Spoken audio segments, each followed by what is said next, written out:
तेबे सांगमाने आपणकर प्रिय धारावाहिक सीरियल सिंदूर खेल एपिसोड आपण मैंने देखा पाइबे जबरदस्त सीन। हाँ सांगमाने आपण मैंने देखा पाइबे जे आज पूरा परिवार एकाठी हेबा टाइम रे एबे मेघा आद्या पाखु आसी कहिबे मु तो हाथ रे किछि दायित्व देबाकू चाहूची। आउ एते बेले समस्ते एकाठी थिबा देखी मल्लिका तळुक आसी मेघार कथा शुणी सेठी आश्चर्य ठियाई पड़ती। आउ तापरे मेघा कहिबे आद्या तो हाथ आगु कर।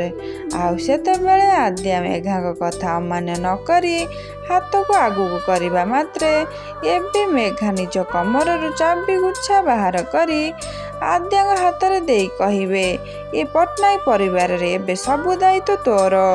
एबे सबु दायित्व आद्या को दिया जिबारु ए सब को देखी मल्लिका को लगुची बहुत बड़ झटका। ते फ्रेंड्स आपण मानकु कोन लगुची आज मेघा आद्या को चाबी गुच्छा देई कौन ठीक करिसेंती? जदि हाँ कमेंट रे एस बोली लिखंतु। आज वीडियोटी भल लगे लाइक शेयर सब्सक्राइब करंतु।